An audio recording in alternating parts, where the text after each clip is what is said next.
from our studios in New York City and Miami, Florida. You are listening to The Striking Corner with Eric Rivera and Vinny Scotto.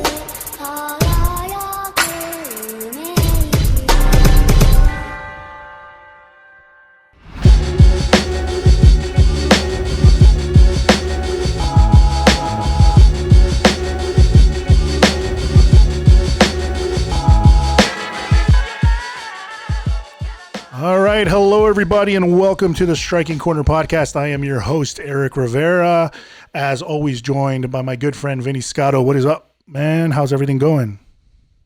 Good. How's everything with you? Good, man. Everything's good. We're still in this situation, but today we hope to bring you at least some good news or positive news that you can use to help you during this whole time.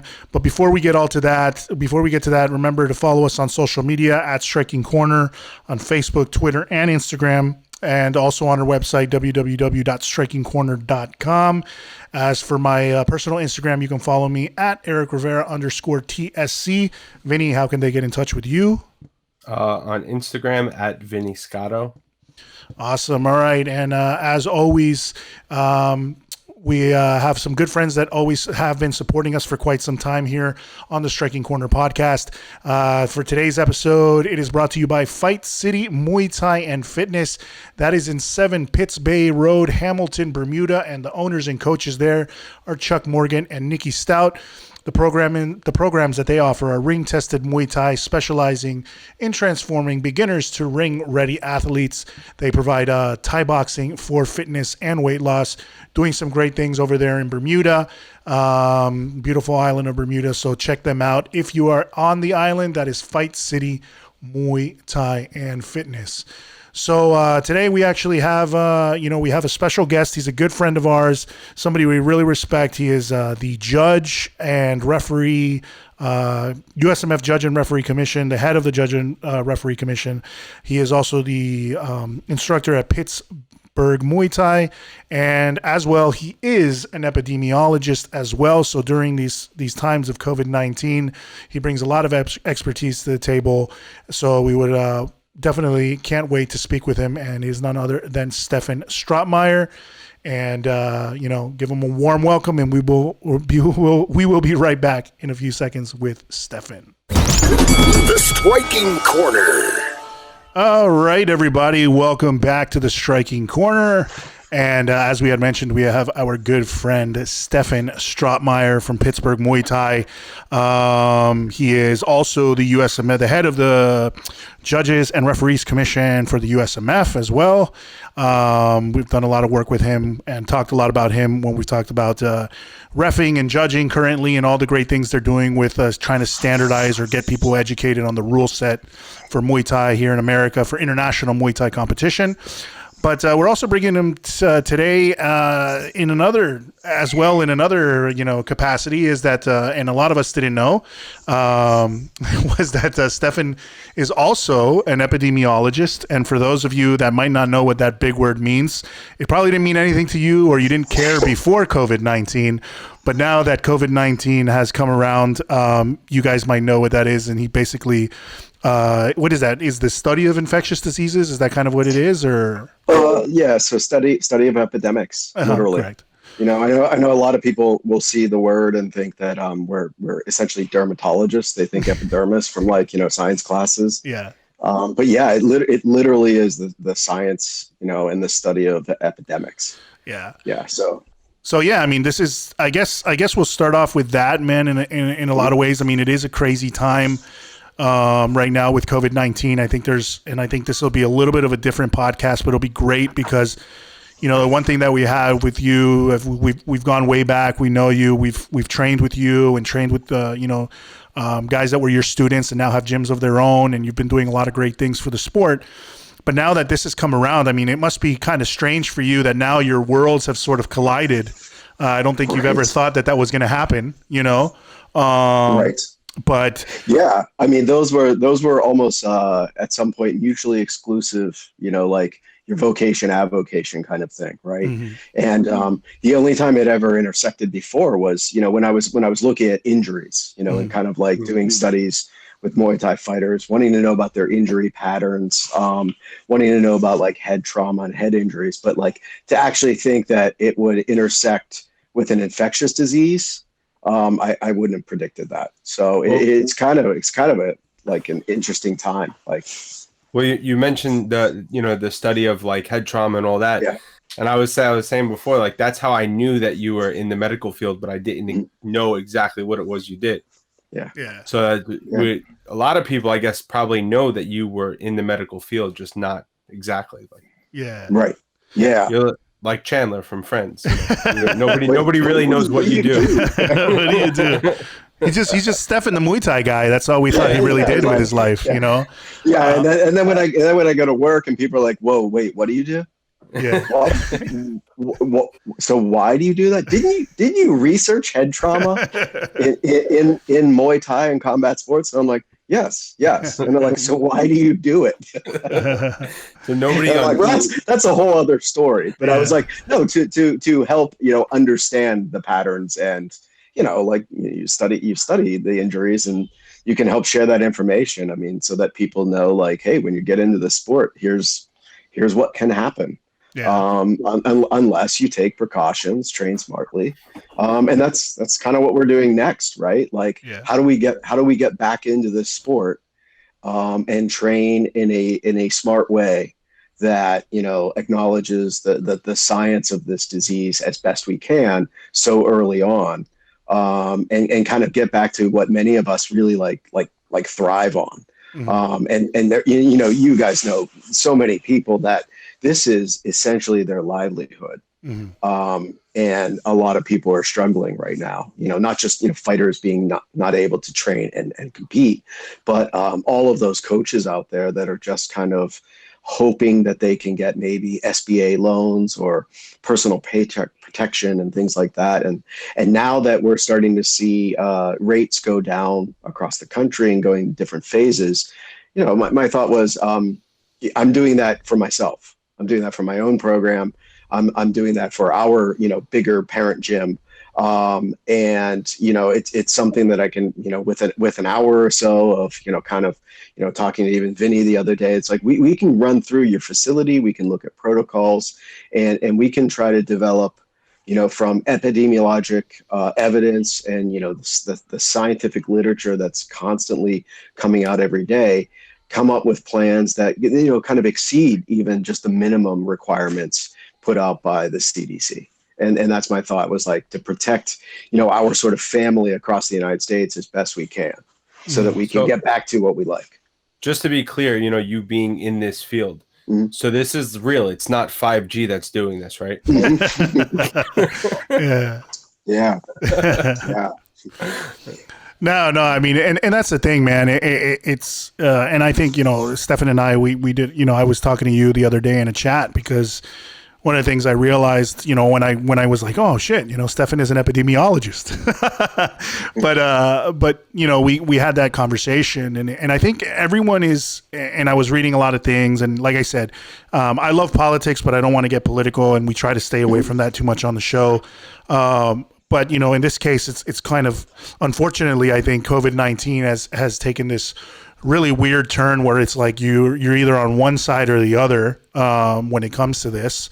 Well, I mean, I don't think that's for a majority of people, but I think we really, all three of us here, and then everyone we talked to, we talked to Carl Gephardt on the last show, and he does, he's an instructor out of Steel MMA, and what you said is very true, which is, people, right now are very, very, this, like you said, this is their livelihood. Notwithstanding, Vinny himself, his livelihood is the gym, and then, we have a lot of friends, mutual friends that we see are suffering. And then I see their posts and you really do see, when are things going to open? When can I get back to work? I'm worried if I'm going to make, next month's rent, if my landlord is even going to work with me, all these types of different situations. And what I was telling you in our chat was, I come from a little bit of a different, and I said this before, is that I've seen these two camps develop, which is like, let's the the open now, let's get on with our lives. And, obviously I would say, there's two camps to that. It's just like, let's open and forget all this other shit. Like it's like it automatically goes away, which I don't think is the right way of doing things. But opening up with the guidelines and kind of like how you're working with Vinny, trying to work things correctly to make sure you are opening, but you're protecting yourself and your members and everything as well. But then there's the other side that wants to keep everything shut down too, because they're afraid, or they're going into this whole media frenzy that might be that this is a lot scarier, or they're a lot more scared than they should be. And I think everyone's kind of I feel like, man, everyone's just kind of in a different situation, because there's just so much information now, unfortunately, which is good and bad. Which is, you have social media, you have the media, you have politicians, you have everything. Everybody has. It's all true. Exactly. And everything you read is true. Exactly. Everybody has, and we're in a world where no matter what, anything you post is true. Anything you read is true. That YouTube video you saw is true. I mean, all of those things. And whether, sure, YouTube, there are great things on YouTube. I follow it myself, but then, I want to also, I feel like as somebody, that I guess tries to stay grounded in reality, that I'm going to go by people like such as yourself that have studied this for years.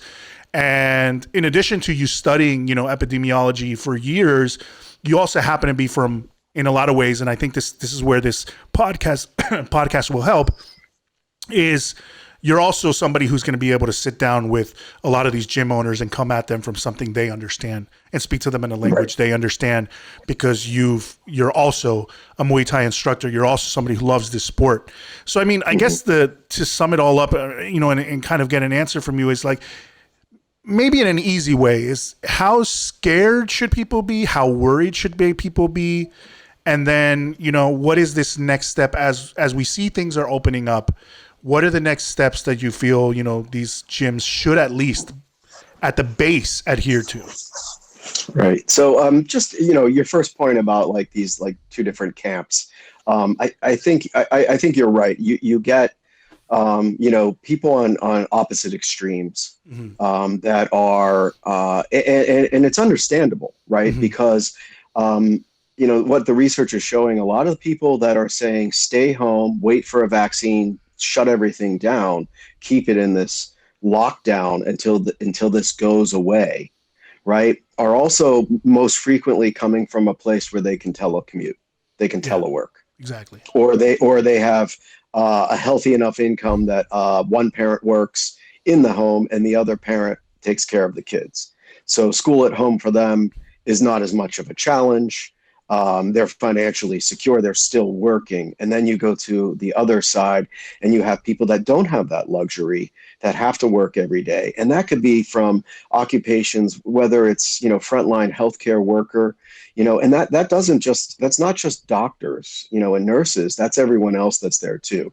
It's all of the nursing assistants, the physician assistants, nurse practitioners, it's the people that clean up the hospital that are exposed. It's the health, the people that are, often without health care, that are in jobs where they're working hourly. So they don't have the luxury of taking sick time, or taking leave because it's their only source of income. And it's also, we know, extremely hard now to go through those hurdles for unemployment and everything. So, I look and I understand the economic impact on a lot of people. So I hear that argument. I also understand the fear that comes with the virus. And people that may have older relatives or relatives that are maybe have comorbidities that make them more susceptible. So I understand the shutdown on one side, and I understand the reopening on the other. And I think in the middle are people that are saying there are ways to leverage that, as we know with past epidemics and how we've done quarantine and how we've done things in phases and what we've done to slowly recover. And I think like that's where a lot of what we're seeing, this momentum across the United States and in particular states, and then even getting down to even more local levels.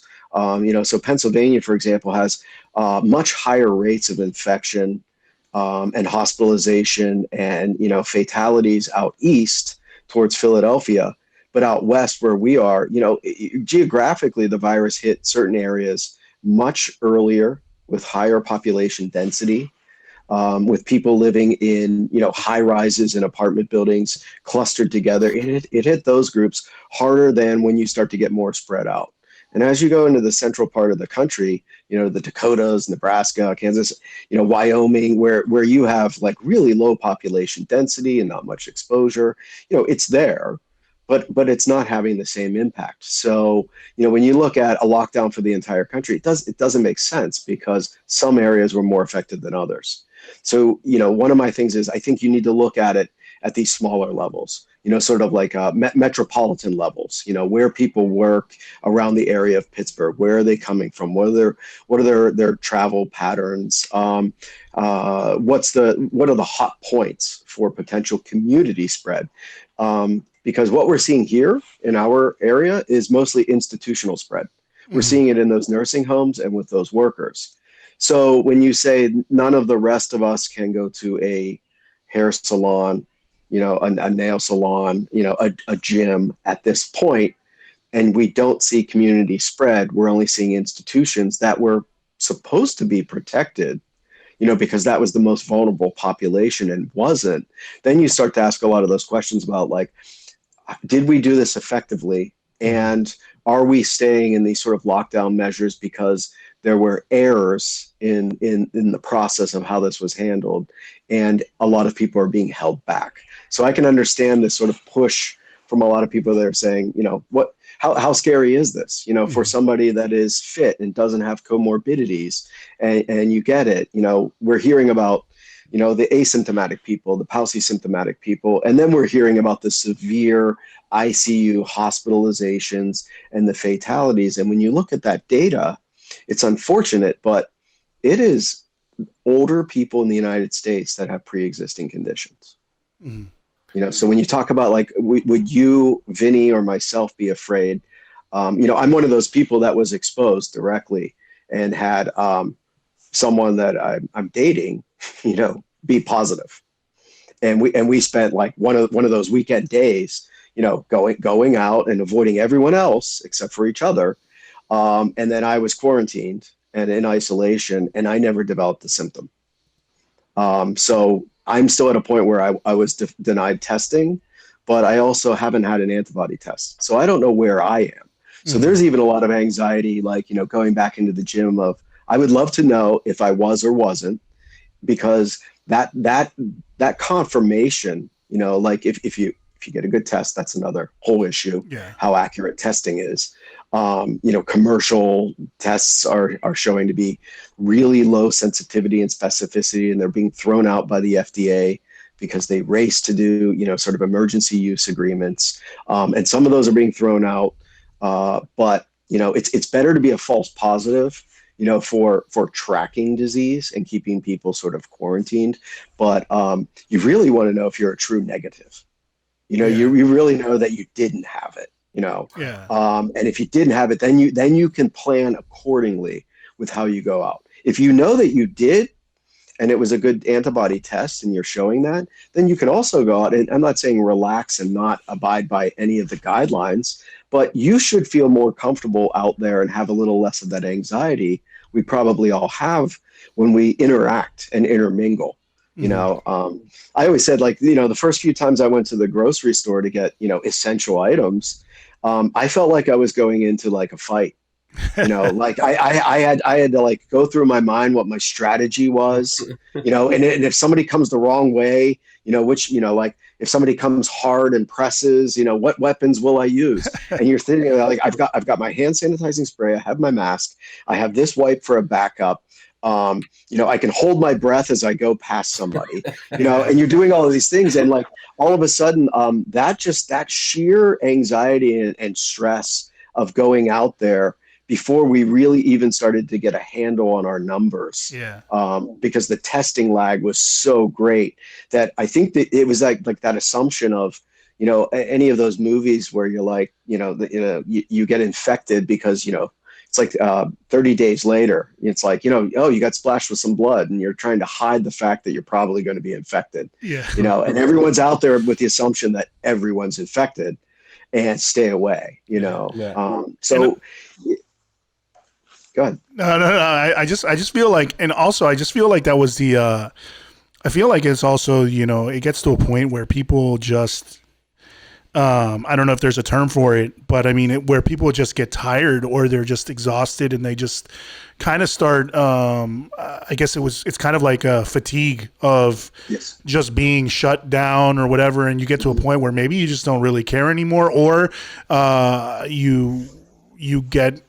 you're not as afraid anymore, but you just kind of, or you are afraid, but you kind of throw caution to the wind because you're like, shit, man, I mean, I got to get out there and do stuff. I mean, to be honest with you, I mean, I for the first few weeks, I probably was 3 weeks in my house where I didn't leave, you know, and I'm one of those people that is able to telecommute, you know, so I'm able to work from home, but I didn't leave at all. And I was ordering things, you know, ordering anytime instead of going to the grocery store, I would order, you know, via Instacart or whatever. And then it gets to a point where you're just like, man, I can't live up in my house cooped up the entire time. So I do go out, but it's the same thing. You know, I wear my mask, I have my hand sanitizer. Do I touch this bag? Do I not touch this bag? And here in Florida, you know, the supermarkets, they have like, you know, they've done where, you know, one lane is one way and then the other lane is the other way. So it's like you can go up this aisle, but you need to come down the other aisle and go up and then go down. And there was a lady today, and then she was like walking in the wrong direction, and she was like, "Oh shit, was I supposed to was this one of the lanes I was supposed to, you know, be walking up instead of down?" And I was like, "Yeah, you know." And she's just like, "I can't handle this," you know. And she like, it's the equivalent. It's the equivalent of driving like in a one way like alleyway, or like a small road that only has enough room for like one car. And you look at the other car coming at you, you're like, what is this guy doing? That's you know, and you're like, so I'm looking. I did the same thing a week ago. A woman's coming at me in the frozen food section, and like they have the big arrows, and I kind of went. And I looked down at the arrow that was pointing at her, and then I looked at her like, you know, and she was like, I'm sorry, I was, and I was just like, you know, but you're right. There's definitely fatigue with this. And I think the other thing is, you know, not only are we amidst a pandemic, you know, the infodemic, like you mentioned, of all kinds of misinformation out there, but not only just the misinformation, but, you know, the scientific process is, it evolves. It's always trying to get more accurate and more precise and produce better information, you know, and that's how it's designed, that we're always testing and retesting and trying to get, you know, more and more accurate with how we understand things. So what we've seen over this time is like you were saying, initially those first few weeks when you went out there, you're like, I can't touch anything. Because they said we can touch it and then we'll get it if we accidentally touch our face. And you know, this past week the CDC came out and there's new literature that says contact transmission is definitely, and we don't know what factor, but it's considerably less than initially thought. You know, so when you're in the general public, you're saying, well, what does that mean? They told us, you know, 5 weeks ago I couldn't touch my pizza box from DoorDash, you know, without disinfecting my hands, you know, disinfecting the box, opening it up, you know, can we get it from food? Can't we get it from food? You know, there was these things going around. There was misinformation, but then there was also changing valid information as more of the data from other parts of the world surfaces, because, you know, the traditional process for science is in refereeing and peer review. It takes time. You don't just, you know, I don't turn around and say, I looked at this data this week and here's my paper. And someone looks and says, this is pretty good. Put it out there. It's published. It goes to other people. They have to review it. They criticize you. You review some things. You address comments. And over maybe even ones that are relatively a rapid process, that can be about 3 months. So they're trying to do these almost like prior to print, you know, articles now where they're sharing that data that looks like it's quality data before it goes through the refereed process.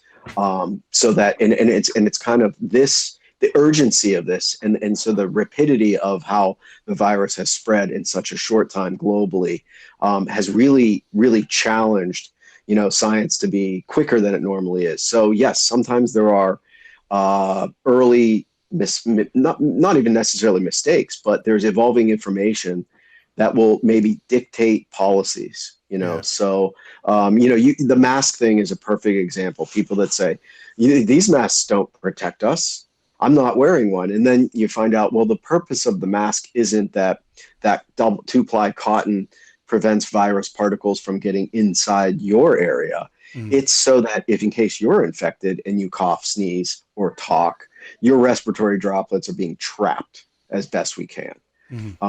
Because we don't all have N95 masks.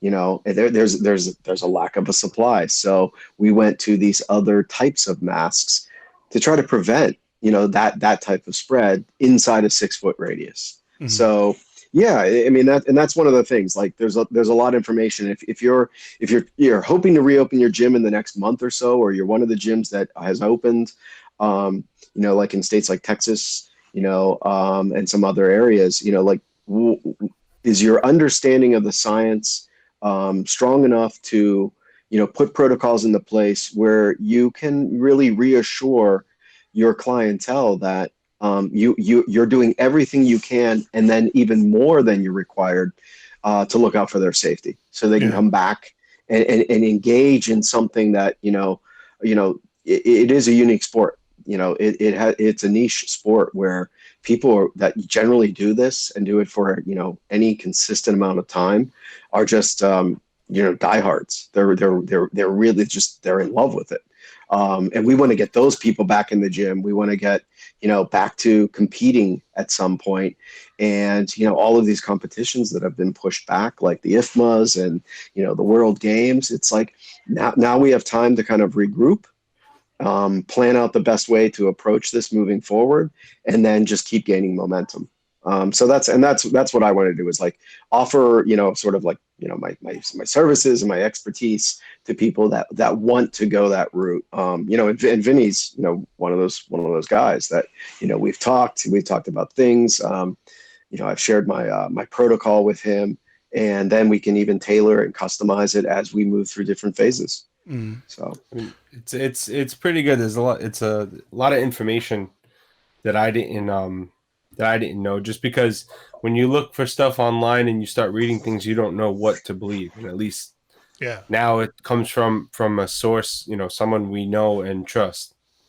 Yeah. So. Yeah, I mean, and that's why I think this for not only, I mean, it's great because we've been friends for quite some time and we know each other. It's cool to have, not only, pick your brain, because this is something that you've been working, it's like I said, you probably never thought that these two paths were going to cross. They eventually did. So it's cool to, talk to you and pick your brain about it and have somebody close that knows kind of, more in-depth information, especially when it comes to epidemiologists, which is epidemics, and what is going on right now is not only just an epidemic, but a pandemic, obviously, at this point. But also, the fact that you are a person that I know we both know, Vinny and I, loves Muay Thai, is super passionate about it. I mean, you are the head of the judges and referees commission or panel, along with JJ, and you guys are the ones that are trying to educate us all on how to compete at a world level. So I mean, your expertise goes into that realm too. So I think a lot of our friends that are listening to this right now in the Muay Thai community, that kind of want those answers, are getting it from not just another doctor or another person in the media, that they've brought a talking head that they've brought in to say, hey, this is what you should do, but they have no idea of what a gym entails. Well, that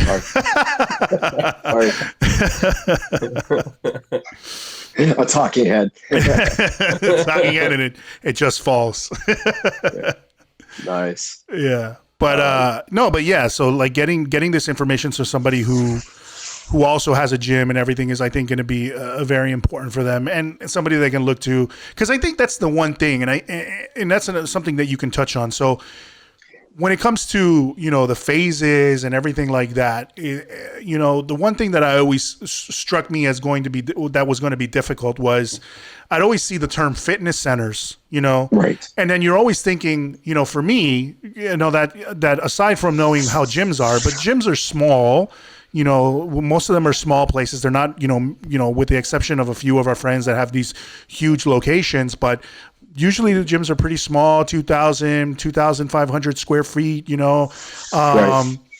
But then, when they say fitness centers, for a long time, I think, a lot of their gyms, which I don't think, it's probably true, were getting lumped in with these LA fitness type centers and, what is it, 24-hour fitness and all that. So it's kind of like, for a lot of them, it was like, hey, can you guys make a consideration for us too? Because, a yoga studio is very different. A Muay Thai studio is very different. A karate gym, a Taekwondo gym, whatever it is that our, our friends in the martial arts community have is very different than some, a large fitness center that's a revolving door of people, So, what it comes into play there, it also depends on how you registered your business also. Mm-hmm.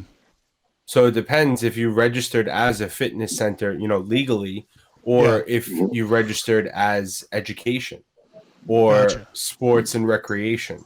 So it you have to look at that part of it too. It depends on how you registered to begin with. Okay. Oh, interesting. Yeah. But I guess that's going to vary. That's going to vary state to state. That could very well determine what phase you're in.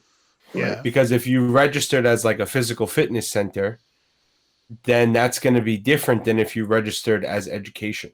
Mm-hmm. So, and it goes based on like a NIAX code. It depends on what you registered as. Gotcha. So, because I mean, for me in New York, they're all lumped into the same phase anyway. All sports, recreation, fitness, and education is all phase 4. So it doesn't matter. But I know in other states or other places, the phase, gyms are in a different phase than education. So that's where that would come into play. Mm-hmm. And I mean, Stefan, speaking to your, obviously talking about this phased reopening and everything, you were discussing something which I think is really important to a lot of people too, is this idea that they're doing. I mean, I know in some cases, or the idea of, like you were talking about how Pittsburgh, obviously being in Western Pennsylvania, is very different than, Philadelphia. And I'm pretty sure the caseload in one area is very different than in the other, and so you have sort of these reopenings that are happening in certain areas where, let's say, the governor will come in of the state and say, well, so and so, like we, just take Florida for example. I mean, Miami and Broward County, where the majority of cases in Florida is because it's the most populous part of the state. So you have Miami and Broward, which take up Miami and Fort Lauderdale.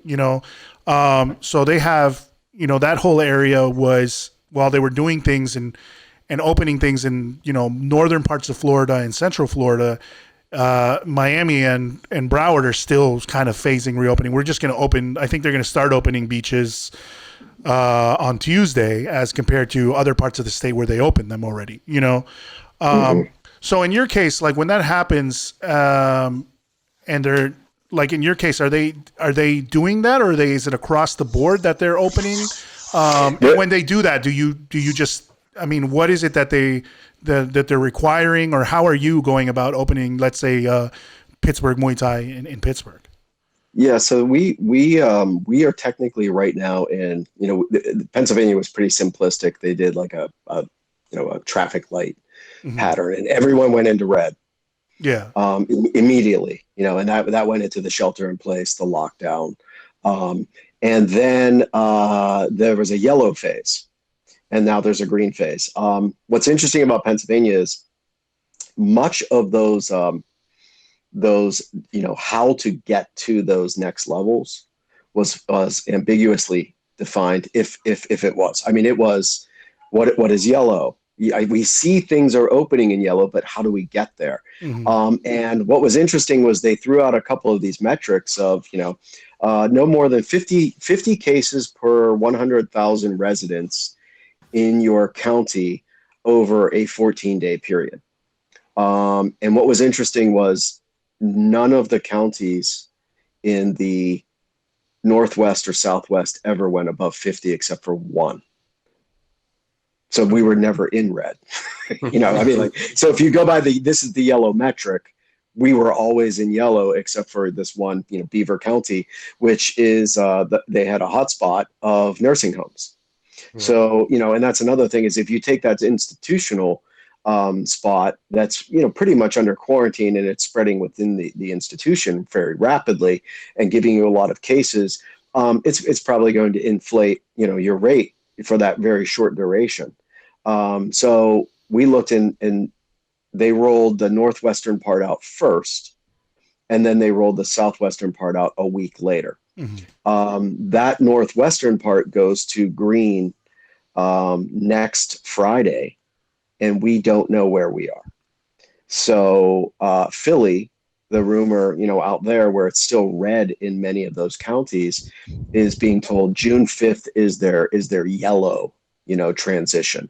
Mm-hmm. And then, and essentially in our state, all that meant was retail stores could open, but gyms, fitness centers, massage, personal services. So, nail salons, barbershops, hair salons, all of those places are still closed until green.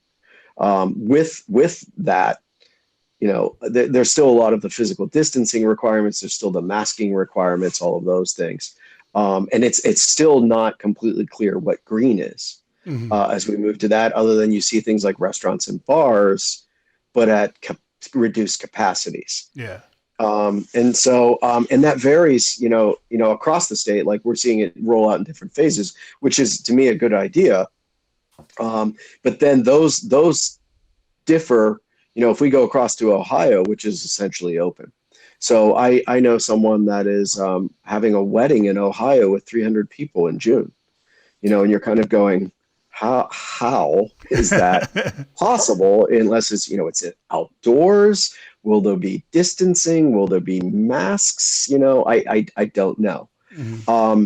But yeah, that's the kind of stuff that is,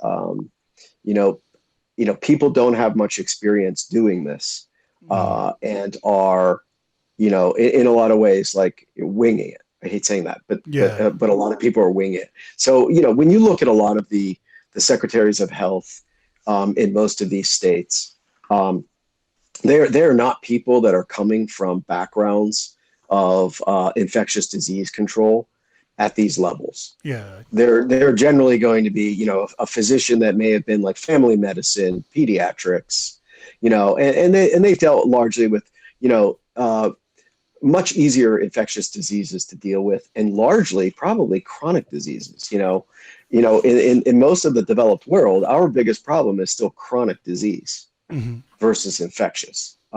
So that's where, people that kind of look at infection control and look at infectious disease are saying, like, talk to those people, because this is their area of expertise. This is what they studied, and they can help. And, and that's why I'm thinking even for, gyms, I've been pretty vocal with a few of my local politicians saying, I know people get this perception of gyms and they go, oh my God, everyone's in there. They're all on top of each other. It's hot and everybody's sweating. That's the last place in the world that should open.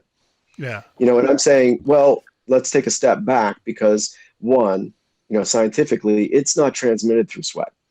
Mm-hmm. So wherever that's coming from, that's a myth. It's not from your sweat. Yeah. It's from your respiratory droplets. Yeah. So if you take an approach like we're doing with the grocery stores and things like that, and you put in capacity limits, and I showed Vinny, I was like, there's an equation that, I put into my protocol, which is how to calculate in your mat space, in your ring area, in your bag area, how many people can fit there and be at least 6 feet apart. If you want to up that, denominator and make it, 8 feet apart, 10 feet apart, you can do that. But, I put in, it doesn't transmit through sweat. It's from, sneezing, which is probably the worst thing, coughing, probably the second worst, spitting, and yelling. So lots of respiratory droplets. And we all know that when you coach, that there's going to be some barking of orders and yelling. Talking still can transmit. When you're close to somebody, you're both unprotected, and you have like if we had a 2-hour conversation in a small space, none of us were masked, and we were all sitting there. there's probably at least a 90% chance that the other two will get infected. Mm-hmm. But when we start to add masks into that equation, and we add distancing, and we add, ventilation, that goes down, exponentially. Mm-hmm. So, and that's the point of, like, I said gyms can open because they actually already have a sanitation protocol. Yeah. And some gyms are stricter than others. Hey, if you just got sweat all over your heavy bag, you need to wipe that down before you leave for home. If you leave sweat on your mat area, you don't leave it there for, a custodial crew to clean up. You politely, spray that and wipe that down. You wipe borrowed equipment down. So I think as we go through this new phase, you're probably going to see things like very little borrowed equipment, meaning like, gloves and shin pads, more of that, where, headgear, things like requiring students, like, maybe we'll have pads that are shared and wiped down, but you should probably bring all of your own equipment, at this point, to avoid any potential contamination. Yeah. You should look at how you hang your heavy bags. You should look at, what you want to do with your floor space, what kind of ventilation systems you have. And that's all the stuff that, I put, at least a week of just pulling all the literature that I've gone through, how it applies, to Muay Thai facilities, and, what are the strategies that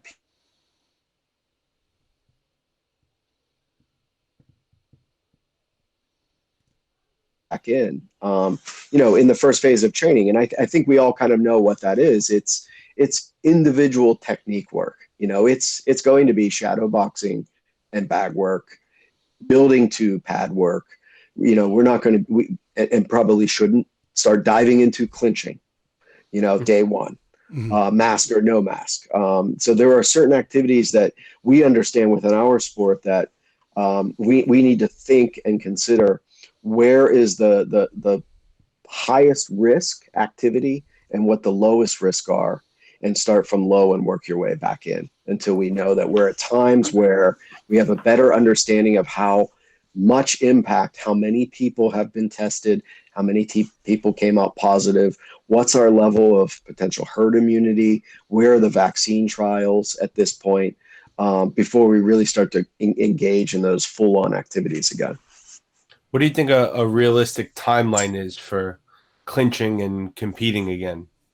That will be interesting. I think, I really think we're going to have to see how things go over the summer, and if those trends in many areas of the country continue to go down, and we start to see less community spread.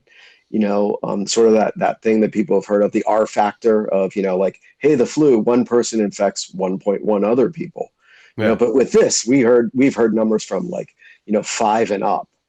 And what we're seeing is maybe I think the most recent was 2.2.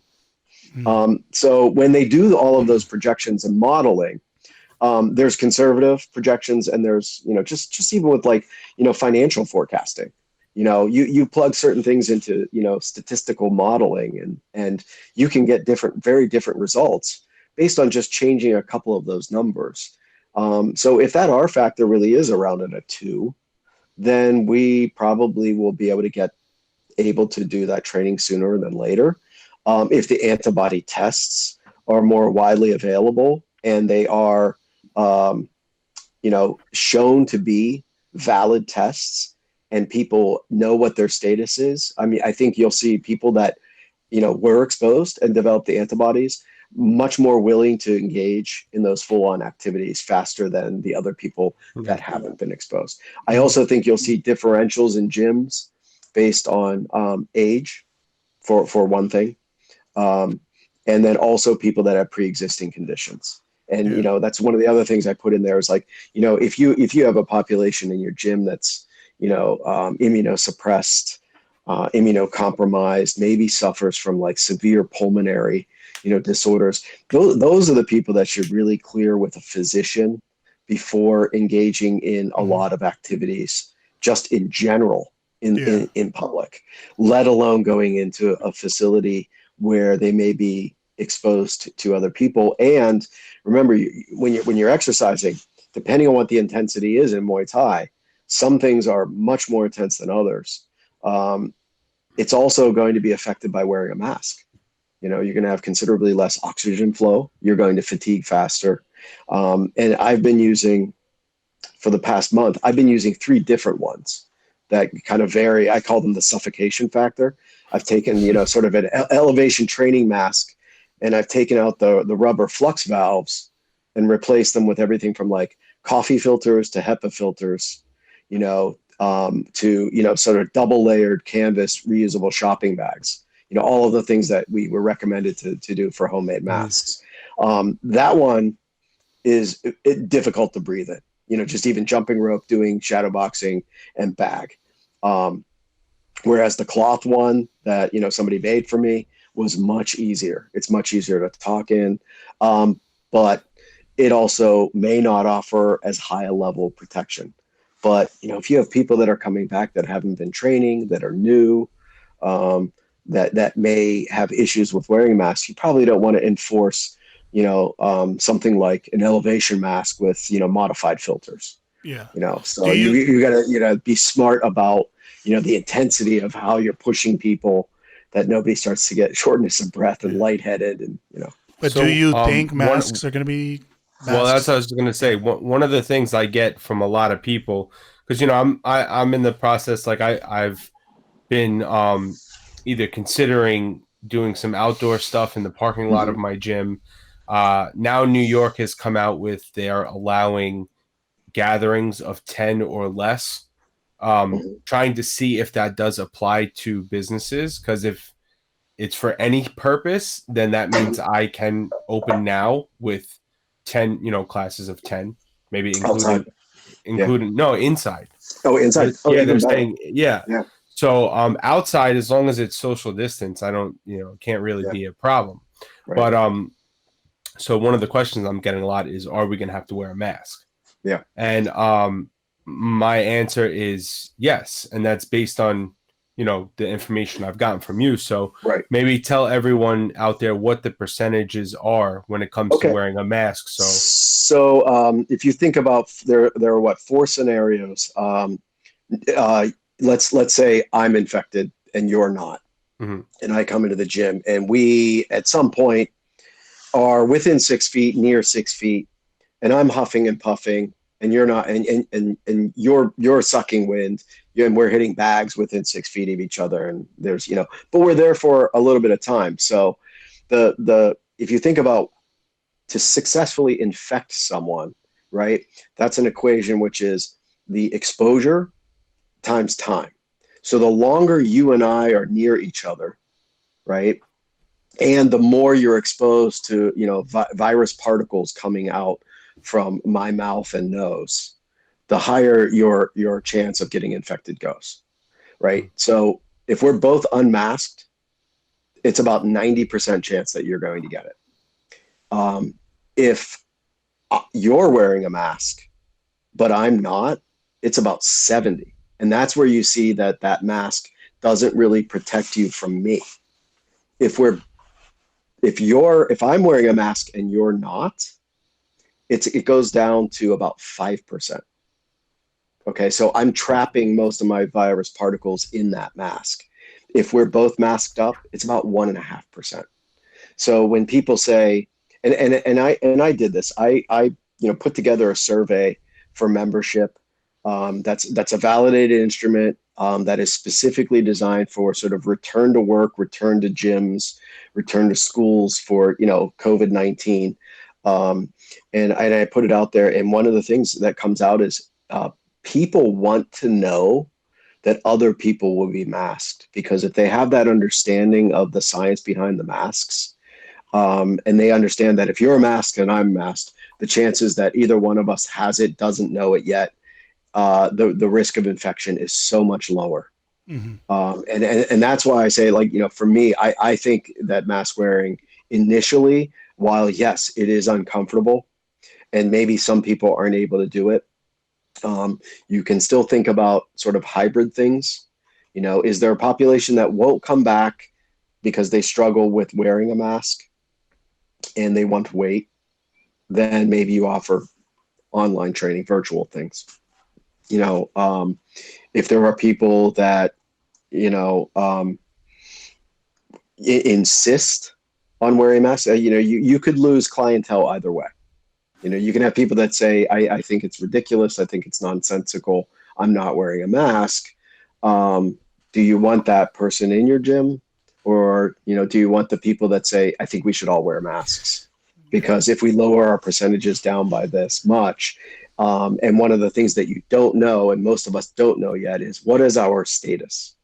If we clearly didn't get really sick and have to go in for testing, what is our actual, what is the seroprevalence in your gym's population? So unless somebody was clearly tested positive, we may not know that for a while. So we may be opening before a lot of that type of data and those results come in.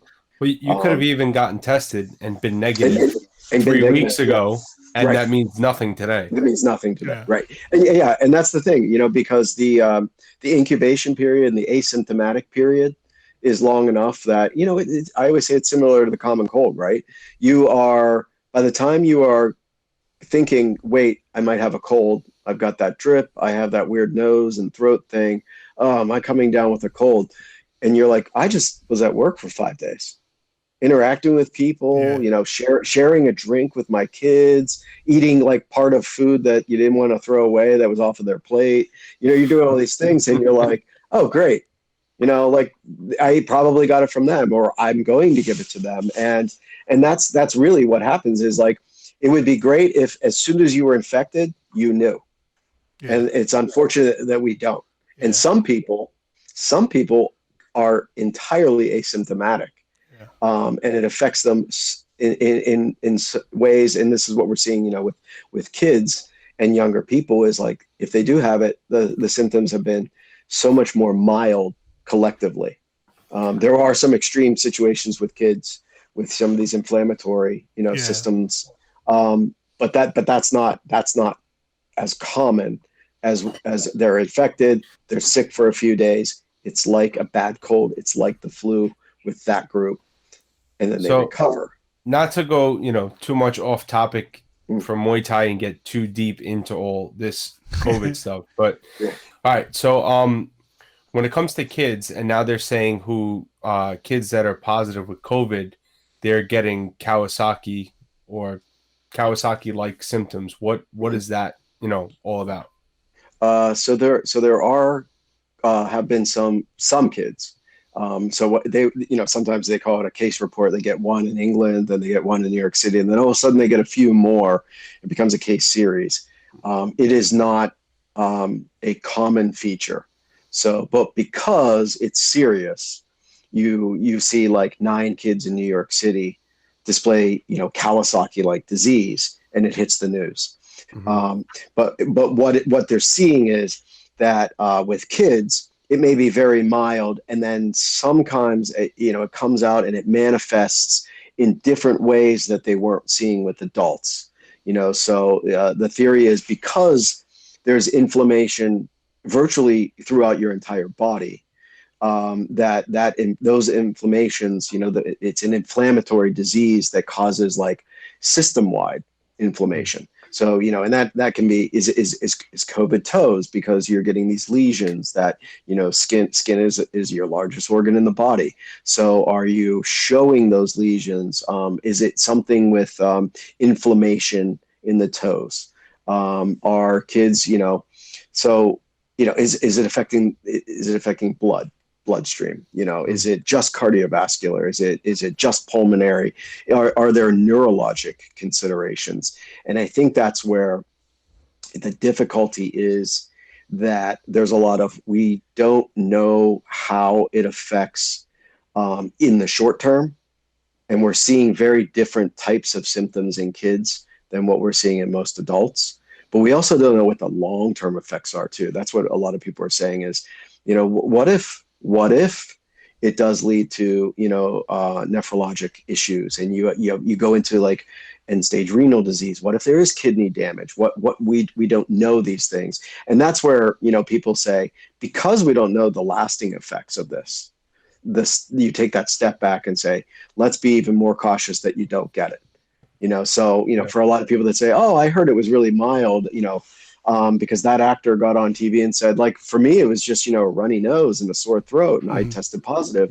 And then you get Chris Cuomo, on that's like, I'm in my basement dying, and he has like a really sort of a melodramatic like presentation every day, and so, and that's where you get to, again, when you start to think, from political things, there could be some weight and some skewness to how people are likely to report things. And that's where you go like, well, let's come back to the center. And yes, some people, it's extreme. We have over 100,000 deaths, most likely. But we also have how many people have recovered and what are those proportions? And then when you look at the extreme cases and the fatalities, then you start to go, we do have very vulnerable populations that need to be protected from probably a lot of the rest of us. People that are, uncontrolled diabetes is one of the worst things to have just in general. And then getting this on top of that, or being on chemotherapy and being like, a stage 4, metastatic cancer, like the likelihood of surviving this is probably pretty low. Whereas a healthy 18-year-old male, female that exercises with no known conditions, maybe the one that says, wow, I had it and didn't even know. Yeah, definitely. I mean, that's just the one thing. I mean, and it's, I think the crazy thing about everything is just, and I've gotten to this point where, like I was saying, it was, and I think a lot of us, I mean, because I saw the whole Muay Thai community, we've kind of evolved. You've seen the people that were at first taking it. I don't think anyone really, I don't think anybody really did not take it seriously in the Muay Thai community that I saw. And then you kind of had them divide into two groups where, like I said, which is the open now, let's just get things going, and understandably so, because, you see them suffering and their business is suffering and they're like, man, if it goes one more month, I'm done. I can't, I'm going to lose it. I'm going to lose my business. I'm sorry. So those type of things, really made me think and sort of not change my tune, but at the same time be like, okay, I got to start, you got to be empathetic to that view, because being somebody who, like you were saying, you said at the beginning, a lot of people that were saying, oh, everyone should stay home, we can lock this down and everything, do unfortunately, we have to also come from a position where I can telecommute and I can do everything from my house, which is very different than somebody who's really seeing that their livelihood is completely going to be eliminated from their lives if things don't open up. So the one thing, the thing with the like I said, the community took, two sides, and now everyone's kind of, they do want to open up, and we're seeing things phased and going, and everyone's trying to get into that. I would say one thing that I want to maybe get from you, Stefan, is maybe do you have, I know you're doing more of these things with people like Vinny and with, going very in depth and doing protocols and plans for some of these gyms that want to open. But is there some, like I said at the beginning of the show, is there like a base guideline that you would think like, hey guys, if you were thinking about reopening, maybe these things are things that you definitely need to take into consideration and definitely need to think about. And, and it's just kind of like this, because it's like, dude, all politics aside, like, no, you're coming from a place of just being, because like I was saying, the thing with masks has kind of taken on an also like an issue of its own, where it's like, no, I'm not going to wear one. Fuck that. And the science doesn't even prove it. And, and the science kind of does show, it's not for you. It's not so much for you, but I mean, it's not so much for me, but it's like for the other person. And then we kind of live in a society where some people don't really give a shit about that. Hey, it's not my responsibility. Your health is not my responsibility, kind of thing.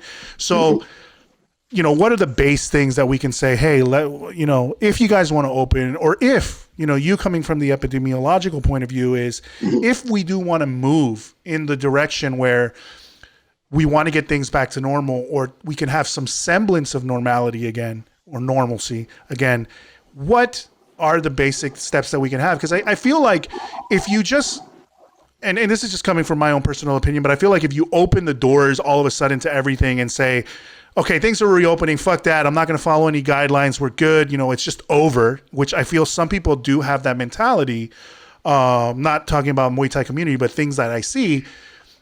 And then you complain when things are taking so long to open up. Well, you're realizing that you also play a part in that. If we follow basic guidelines and we try to do our best to do, which once again, I feel like the basic thing that you can do is wear the mask and maintain 6 feet of, social distance. If you do those basic things, you're kind of helping everyone get on board to sort of getting things back to normal. But if you eschew all that because you have some sort of, it's a conspiracy and the government's trying to control me kind of thing, you're actually going to, you're going to prolong the misery that you're feeling right now. So, I mean, it's what are and you're right. Yeah. You could prolong it. And I think that's, one of the things is if you say I'm only going back to a gym that allows me to train without a mask and we're going to do this, it might be really interesting a month from now to see, like, if with contact tracing and other things, if they had positive cases and it does get contact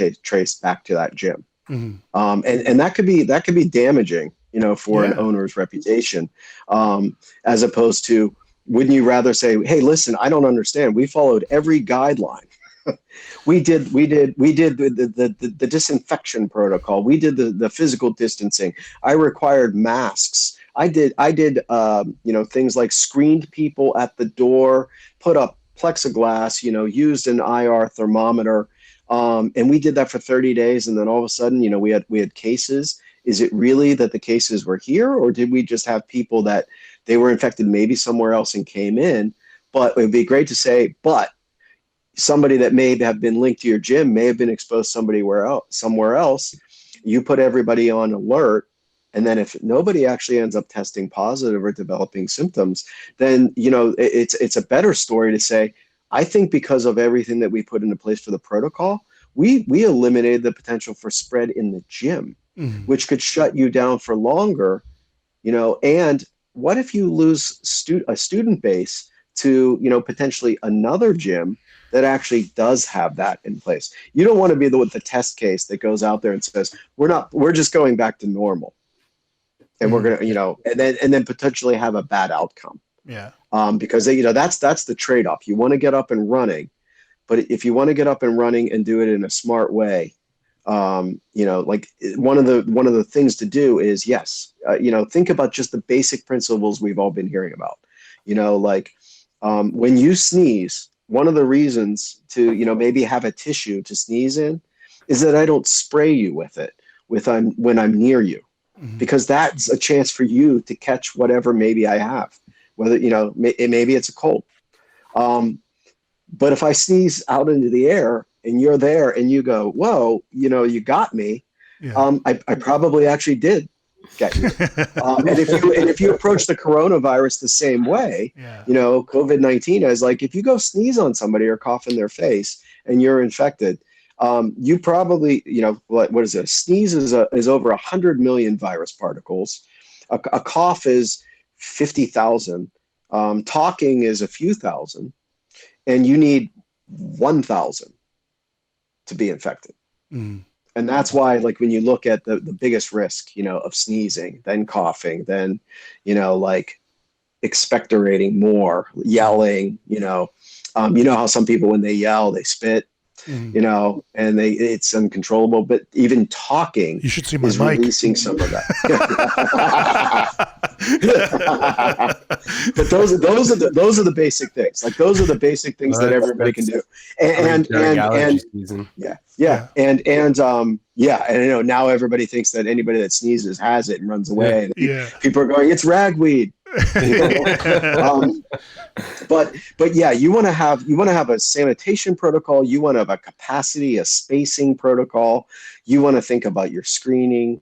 You want to think about, like, from a Muay Thai perspective, what are activities that you can do realistically when you reopen that does that. And that's like that, like, in, what I've been sharing with Vinny and, a few others. So, the first person I talked to about this was, Michael Corley at Heritage, because Texas was able to open a little sooner. And then Vinny was, the second person.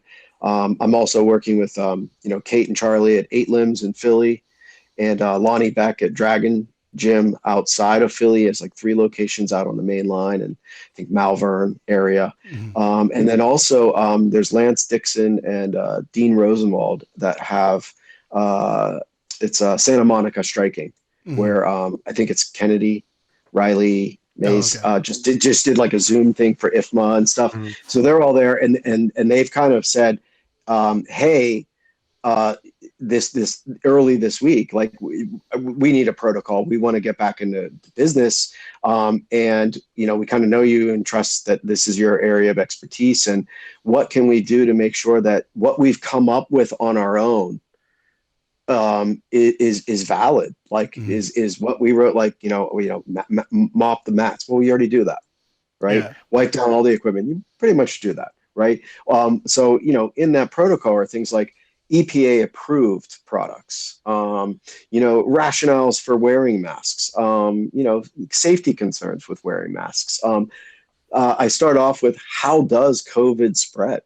So that you as an owner and owners that have staff, that you can educate your staff, on this is how. So if somebody comes in and says, doesn't it spread through sweat? You have sweat. People are sweating everywhere. Yeah. Why would I sign up and join here? And you're like, no, it actually spreads these ways. And these are the measures that we've taken in place to mitigate that as aggressively as possible. Yeah. And then just, talking with those few gyms, Vinny kind of, planted this seed. He said, you should talk to Patrick Rivera, because he has, the MBA. And I reached out to him on Friday. I said, Patrick's a great businessman. And I basically said, I was like, you have infinitely more business acumen than me, this is your livelihood, and you do well, you're very successful, and you help other people through the MBA become more successful and understand, and you share that information with them as part of that membership. So we talked, and so, one of the things that we are going to develop is we're going to try to tie what I'm doing here, with sort of the science behind this, coming from the Muay Thai perspective, and trying to develop a protocol that we can, kind of tie together with that MBA. And so, we're still in the initial phases of kind of working through that, but that partnership, I think, will allow a lot of other people to sort of like gain access to that material and get back up and running. So not only do they have his, ability to tap into ways to maybe market, to get back into place. I mentioned the survey that I did.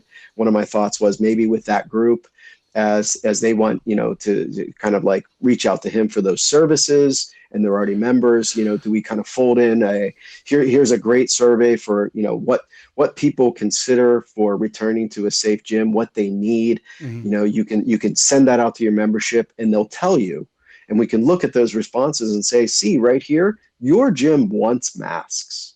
Yeah. Your gym wants a sanitation protocol. Your gym wants clearly communicated signage.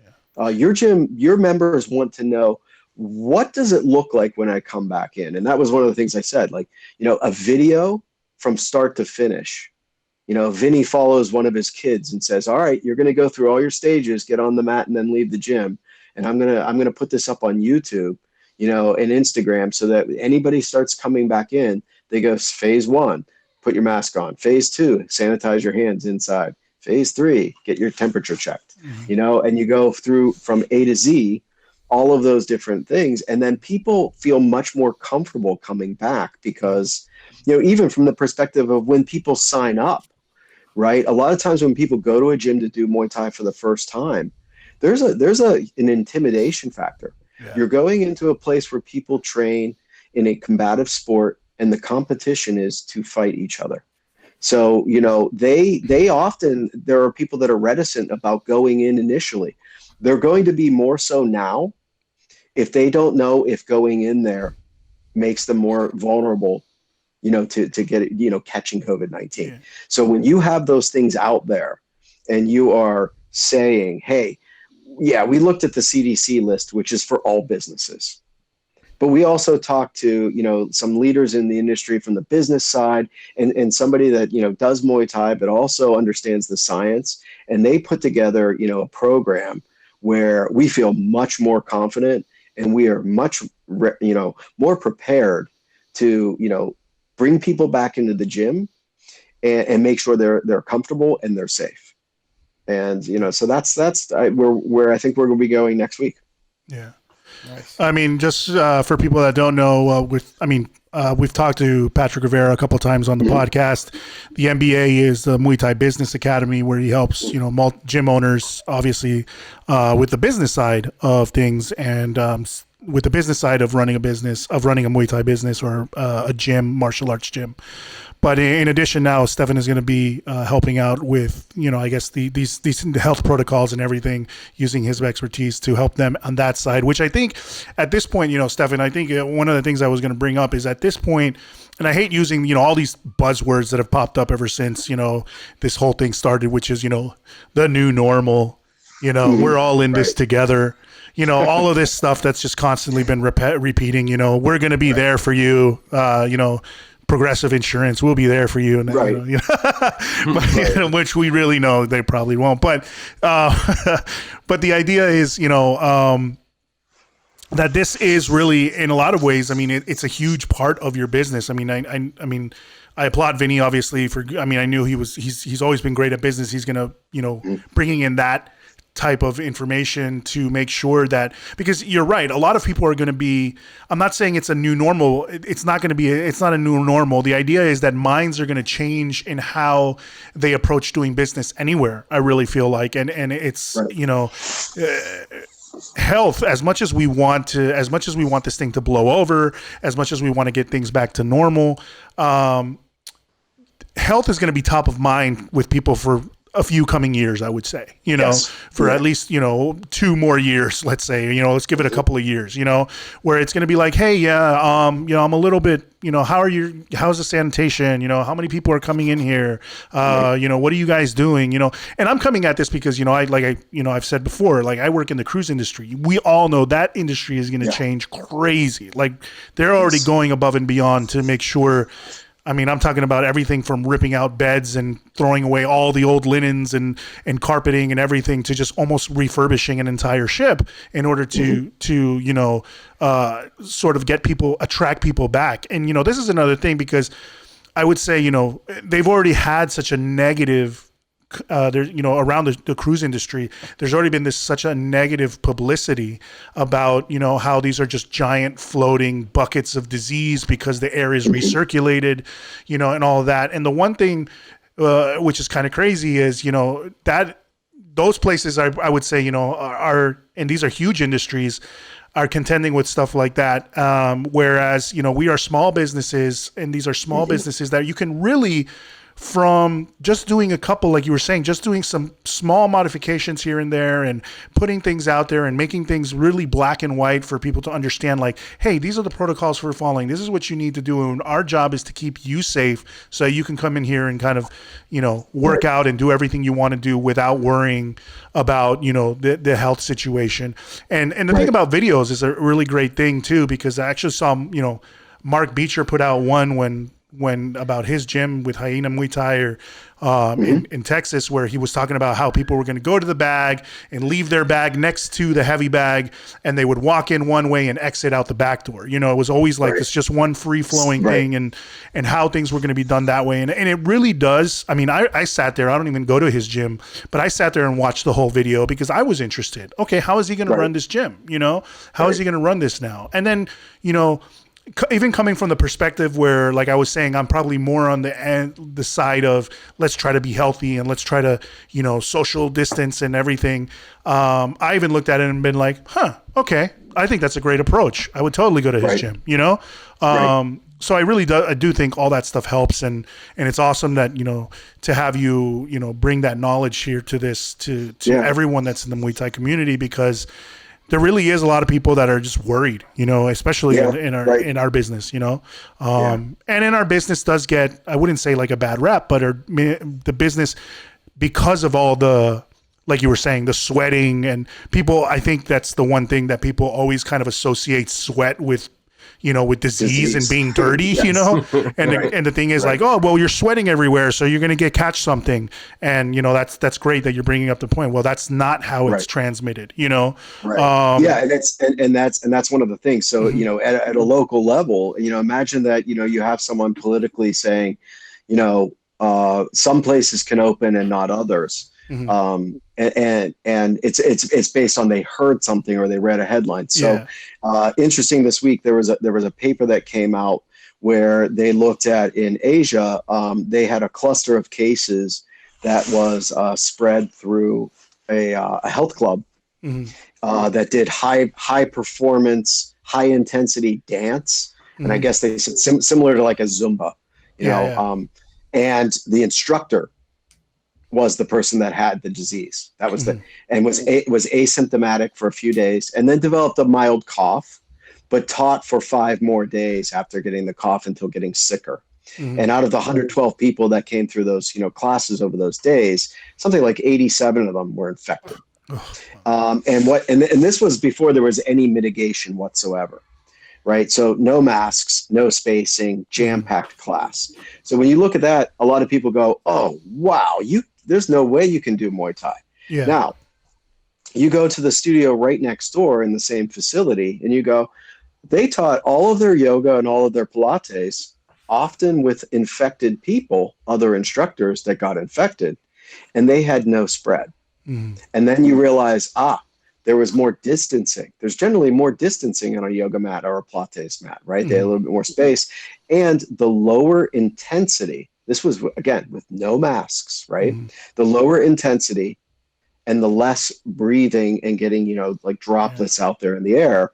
And they looked at it and they said, yeah, that lower intensity activity, that's something to consider. So, that when you come back to a Muay Thai arena and you say, well, this is great because shadow boxing and maybe doing bag. Think about the intensity that you're pushing people through, right?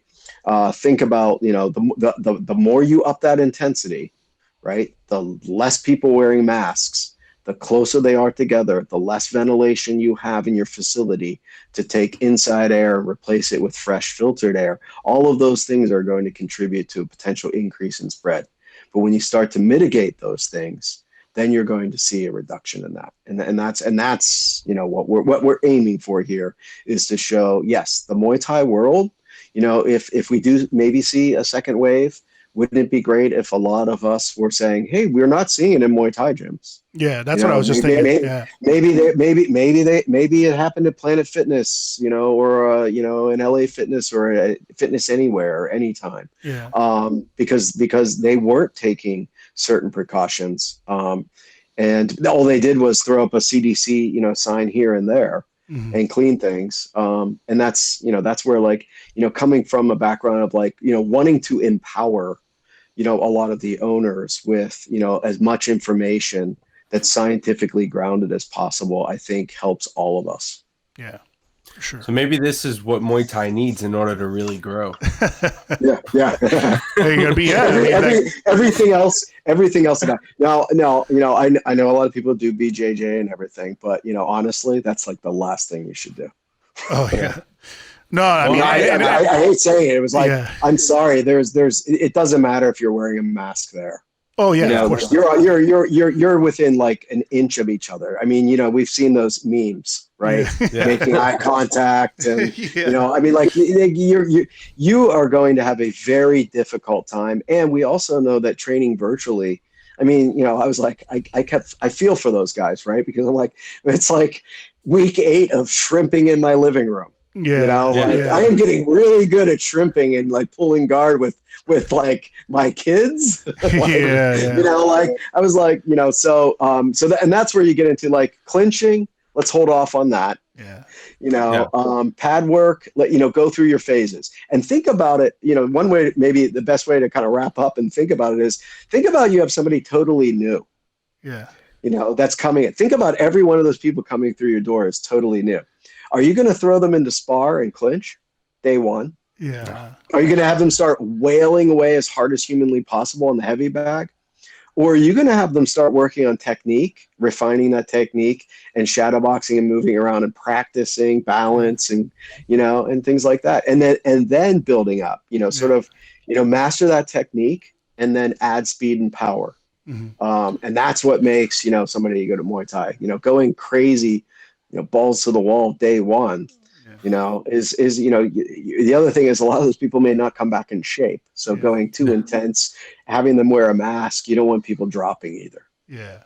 Well, no, and I think it's a good time for Muay Thai in that sense for what you were just saying. I think I saw it somewhere that somebody was saying like right now is the right time to go over all those, fundamentals, all the technique, everything that, which we push a lot in Muay Thai everywhere anyway. Everyone that's been in the Muay Thai game and is advanced knows that there's always the young guy who wants to come in and wail away on the pads or on the heavy bag and wants to get into sparring because they have something to prove. But, really the ones that are kind of in the corner working on their technique are usually the ones that fare better. And, I don't want to, make a broad sweeping statement, but like you use the term guy, the guy that wants to come in and wail away, and then other people in the corner honing technique and everything.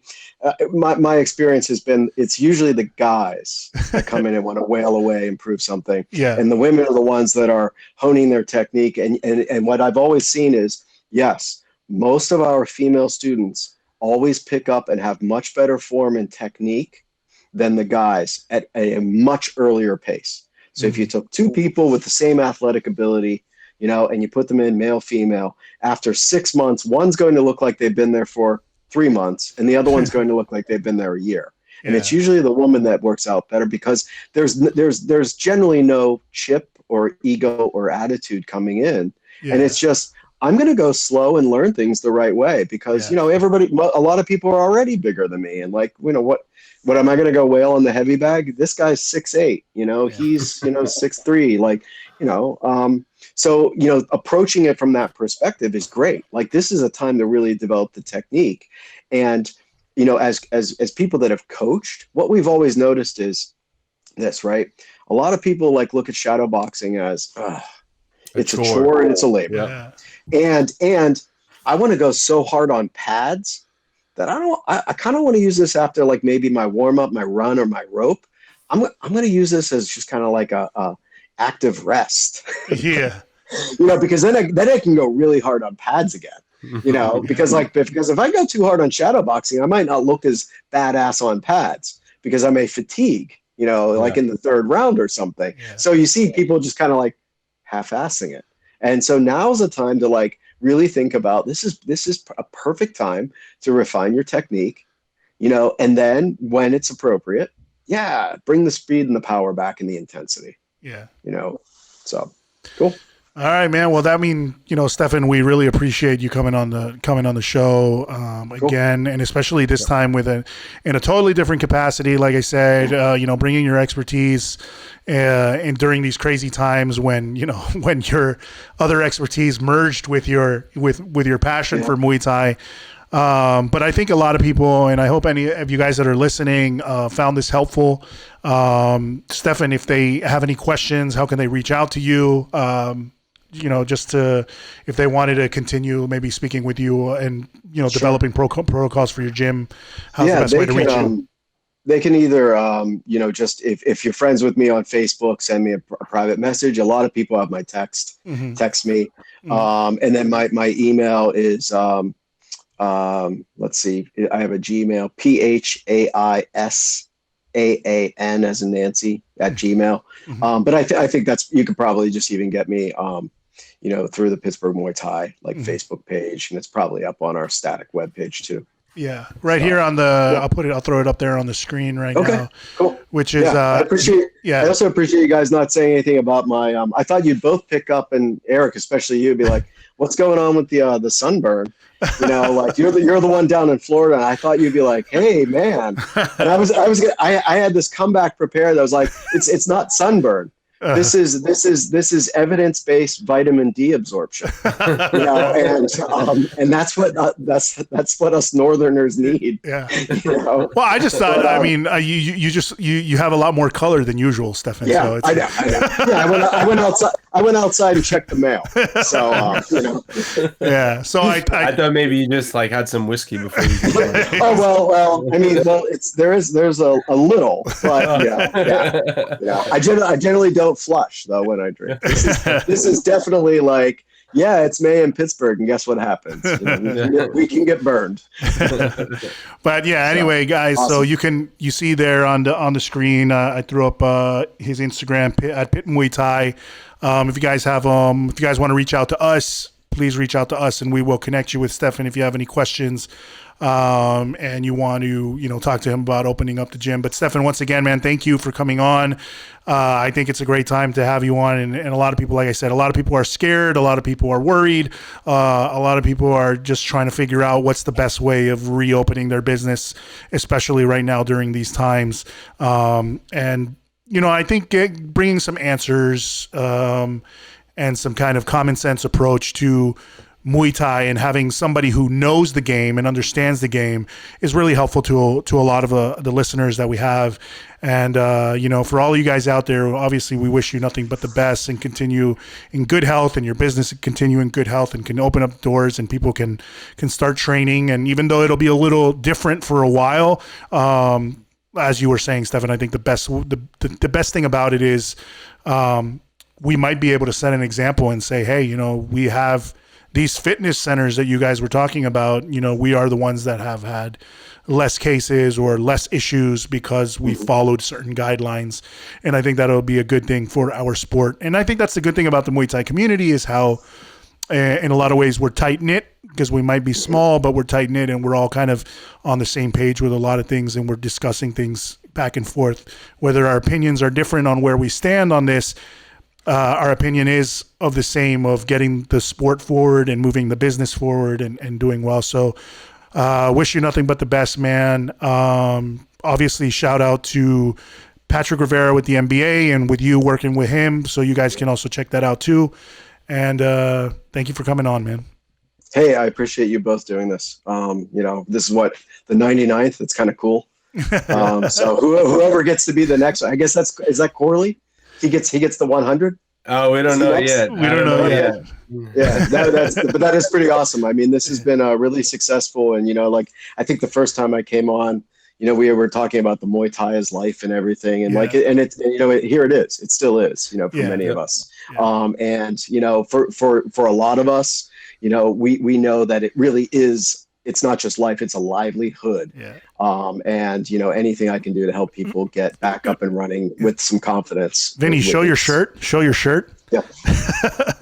Muay Thai is essential. It is essential. Yeah.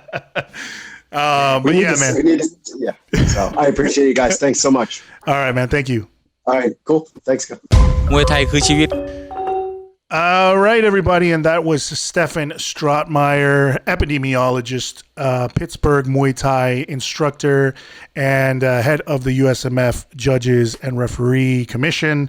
So basically, guys, it was great to talk with Stefan. A very different show for us. We've never gone into sort of serious things like that, and especially with everything going on with coronavirus, but it's a weird time. So obviously, and it was awesome to, like we said multiple times on the podcast, I think both of us had totally forgot that Stefan was an epidemiologist. I think a lot of you guys might have done his survey that he was doing on head trauma for Muay Thai and things like that. So I think we were all I was under the impression, I was like, I thought you were something related to trauma or something. But no, he is an epidemiologist. So right now his expertise and his basically the people that study what he studies are at the forefront right now of everything that's going on with coronavirus and COVID-19. So it's really awesome to have somebody with that expertise, but at the same time, it crosses over to Muay Thai because that he's going to come from a perspective of Muay Thai and understanding what Muay Thai owners are worried about, Muay Thai business owners are worried about, the gyms and everything, and get back up and running. So we hope that the information that you got was of use to you. Let us know, hit us up and tell us what how you felt about the episode, and also hit him up if you have any questions or concerns. So with that said, guys, we will be back in another 2 weeks with another episode of the Striking Corner podcast. It'll be our 100th episode. And we are actually very happy to get to 100 after quite a long time, and mostly because that's my fault, because we've been talking about episode 100 for a really long time. It just seemed like we'd never get there because you just keep delaying us. Yeah, so no time like the present to get there. So we will be back in 2 weeks with episode 100. Guys, you can always reach out to me once again at Eric Rivera _TSC on Instagram. Vinny, how could they get in touch with you? It's on the screen already. Is it? Did I leave it up there? I'm sorry. At Vinny Scotto. And besides that, Striking Corner on all social media platforms. We are available on YouTube, and also where all podcasts are found. We'll speak to you again soon. Thank you for listening. Have a good night. You've been listening to The Striking Corner with Eric Rivera and Vinny Scotto.